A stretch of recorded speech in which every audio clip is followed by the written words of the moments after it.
Ya que me hablaba de la convulsión febril, esto es un ente aparte, no se considera como epilepsia, sino es una susceptibilidad que tienen algunos niños de convulsionar cuando la temperatura va más allá de los 38 grados centígrados. Y esto es autolimitado en la mayor parte de veces, ya que esta situación se presenta únicamente entre los 6 meses y los 5 o 6 años de vida, y ahí se autolimita, ¿no? Y no es una epilepsia, solamente en ese caso el tratamiento es evitar que la temperatura suba de estos niveles de 38 grados, ¿no?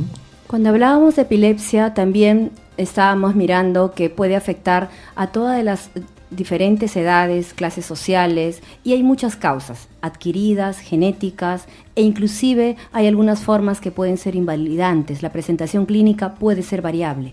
Sí, la presentación más precoz es ya un indicativo de un pronóstico un poco sombrío. Hay estas crisis epilépticas se pueden presentar pues desde el primer mes de vida, y cuando es así indican que ya pues de fondo hay un daño estructural, ¿no? Visible o invisible, porque incluso podría ser una malformación de tejidos, de células, que son las que serían responsables de las descargas eléctricas en el cerebro que producen las convulsiones. En otros casos, estas convulsiones o estas crisis epilépticas se presentan después que el niño ha desarrollado normalmente por determinado periodo, y cuando hay un antecedente familiar de que ha habido un caso similar de convulsiones, entonces uno piensa que son epilepsias que podríamos llamar benignas. Entonces, después que ha habido un periodo de desarrollo normal, se presentan convulsiones en un niño previamente sano con antecedentes familiares de lo mismo, podemos estar pensando que es de causa heredada, genética, y la mayor parte son benignas, es decir, se pueden controlar fácilmente y en muchos casos se autolimitan, o sea, la persona sana después de un periodo determinado de tiempo.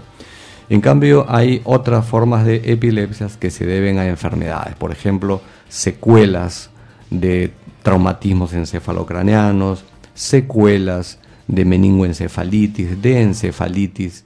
Esas sí son epilepsias que se llaman sintomáticas, porque nosotros podemos evidenciar que hubo una injuria en el cerebro, y producto de eso es que se produjeron estas descargas anormales en el cerebro que van a dar lugar a las convulsiones. Bueno, estamos definiendo entonces que epilepsia es un estado en el cual hay convulsiones repetitivas y que son descargas eléctricas anormales que se dan en el cerebro. Pero para dar el concepto a las personas que nos están escuchando, hay muchas formas de presentación. Tenemos la clásica, de repente la generalizada, que es en la cual la persona pues pierde incluso la conciencia y mordedura de lengua, pero hay otras formas, por ejemplo las localizadas, ¿no? O también las crisis de ausencia, cuando el padre o el docente puede darse cuenta que este niño está convulsionando y no necesariamente está presentando una convulsión. Doctor, yo quisiera pedirles si podemos dar el número de teléfono, pueden que algunos de nuestros oyentes tengan alguna consulta. Mientras vamos platicando, a veces hay algunos que desean consultar. Amigos, si usted quisiera consultar aquí al especialista, al doctor Escalante, a la doctora Gloria Chumpitas, sobre el tema de la epilepsia, puede que algún familiar, algún pariente suyo tenga este problema y usted esté en dudas, o sea, no sepa cómo abordarlo el tema. Puede llamar usted al 330-5656, al 330-5656. Estamos abordando el tema de la epilepsia con el doctor Escalante y la doctora Gloria Chumpitas.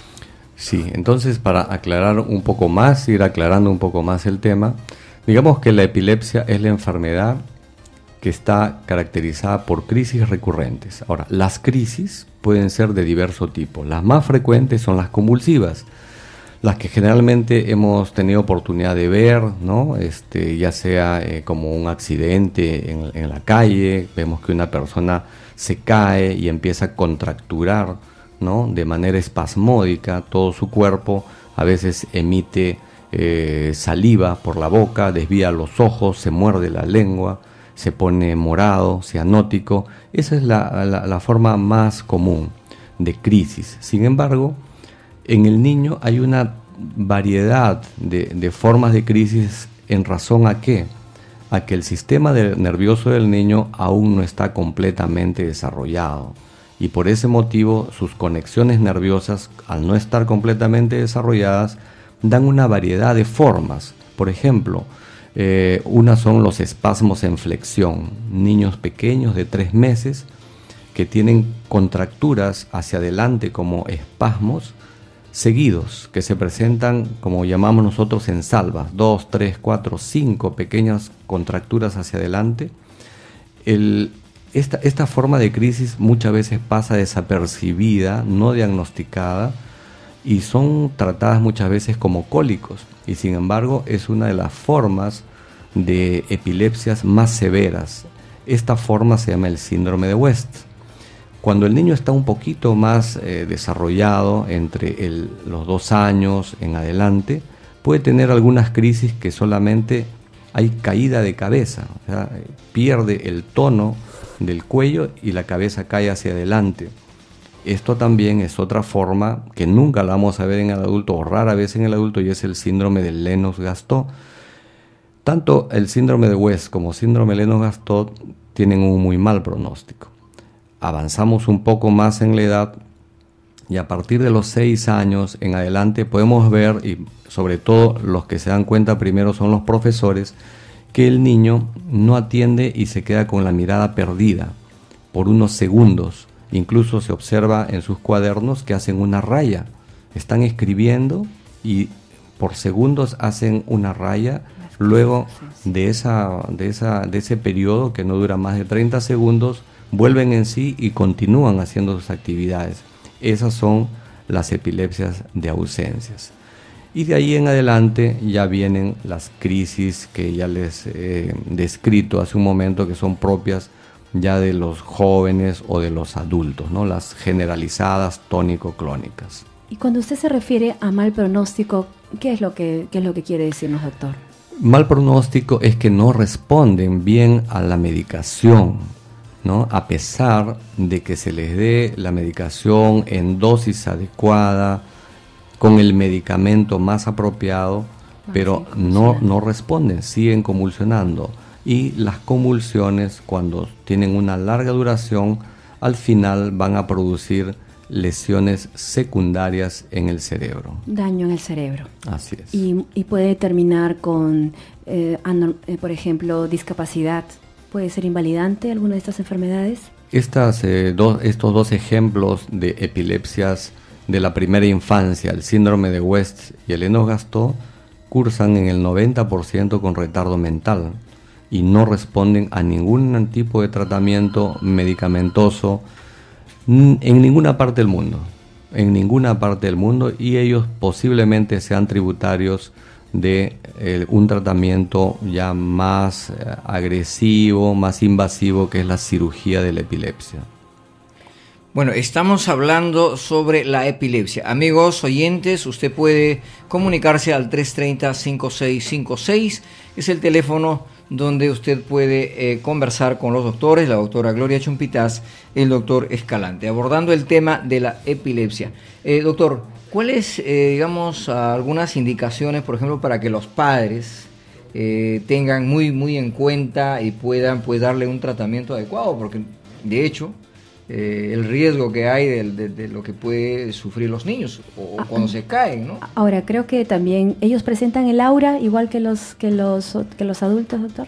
Sí, también es posible que ellos puedan tener, los niños, una sensación premonitoria de que va a sobrevenir una crisis, ¿no? Que puede ser una sensación de miedo, alucinaciones, sensaciones sensitivas, o sea, sensaciones distintas en las extremidades que van precediendo a una convulsión. Y el aura solamente indica el lugar de origen de la descarga epiléptica en el cerebro. Eso es lo que indica el aura. ¿Y las recomendaciones para los padres, para los docentes? En realidad, una vez que se ha hecho el diagnóstico de epilepsia, lo que queda es seguir un tratamiento paciente estricto durante un periodo mínimo de 4 años, porque la epilepsia no se puede curar antes. Solamente esto va a prevenir la ocurrencia de otros ataques epilépticos. En caso de que por desconfianza del uso de medicamentos, que eso es muy frecuente, ¿no? Que la familia dicen, pobrecito, tanta pastilla, que su higadito, su estomaguito va a sufrir, que en fin. Entonces, suspenden la medicación y nosotros ya sabemos que el paciente que suspende la medicación antes de tiempo va a regresar y va a regresar con malas noticias porque ya convulsionó. Entonces, el tratamiento, una vez diagnosticado, el tratamiento riguroso hasta que su médico le diga que ya no. En caso de que el paciente tenga una crisis y que esta crisis sea pues convulsiva, tónico-clónica, no se va a poder parar esa crisis. No hay nada que lo pueda parar excepto que le pongan un medicamento intravenoso, pero en la casa generalmente no existe pues una enfermera ni tienen la medicación a la mano. ¿Qué es lo que debe hacer el padre de familia? Primero, guardar la calma, colocar de costado al paciente, ponerle una almohada debajo de la cabeza, observar cuáles son los movimientos que tiene el paciente, desajustar la ropa que pueda estar ajustando en el cuello o en la cintura y tomar el tiempo. Si la crisis dura de 1 a 3 minutos, es el tiempo común que demoran la mayoría de las crisis. No hay mayor riesgo, pueden esperar a comunicarse con su médico tratante. Pero si la crisis dura más de 3 o 5 minutos, sí es necesario llevarlo a un centro asistencial donde hay emergencia, porque cuando pasa esa etapa ya uno no puede saber cuándo va a parar. Podría parar en 20 minutos, en media hora, en 1 hora, o en fin. El estatus convulsivo que puede suceder, ¿no? Y se transforma en lo que se llama un estatus convulsivo y hay muchas más posibilidades de daño cerebral posterior a estas crisis prolongadas. Ahora, doctor, perdóneme, el tema laboral. Ahí hay, digamos, otro cuadro, porque vamos... Si no puede trabajar, me imagino, en cualquier actividad, tiene que tener más cuidado. Hubo un caso, trabajaba una persona con epilepsia en una cocina de un restaurante y bueno, terminó en un caos. Claro. Así es. Los pacientes epilépticos deben tener mucho cuidado para conducir vehículos, incluso no motorizados, sino bicicletas, igualmente, para nadar, ¿no? Para hacer actividades al aire libre, por ejemplo, irse de camping, ¿no? Subir, trepar un cerro, digamos, todos son factores de riesgo. Y en el trabajo, por supuesto, imprentas, mecánica, donde hayan máquinas que sean riesgosas, tornos, por ejemplo, carpintería también, y por supuesto restaurante, ¿no? Donde haya en la cocina y fuego es peligroso. Ellos deben estar, digamos, con mucho cuidado o limitados de realizar ese trabajo cuando estamos hablando de epilepsias no controladas. Pero el ideal del tratamiento de la epilepsia en el adulto o el joven que ya está en edad laboral es que haga su vida normal, ¿no? Haga su vida normal tomando la medicación apropiada. Entonces ellos pueden hacer vida normal, pero evitar estas actividades de riesgo. En el caso de los niños que están en edad escolar, hay que evitar darle muchos medicamentos o evitar algunos medicamentos que le van a dar problemas de atención, de memoria y de conducta. Entonces se deben seleccionar los medicamentos más apropiados en esta edad escolar, porque si no pueden perjudicarlos. Epilepsia no quiere decir baja inteligencia ni inteligencia alta, ¿no? Entonces, pero la medicación en dosis muy elevada o en combinaciones innecesarias pueden sí traer problemas en el aprendizaje. Un punto muy importante sí, no, es que la persona se desespera, y usted dijo paciencia, cuando la persona se va a morder, no ponerle el dedo, que es a veces poner una bajalenguas, tener algo a mano para que la persona no se muerda la lengua, ¿no? Porque es algo frecuente que las personas tienden a hacerlo, ¿no?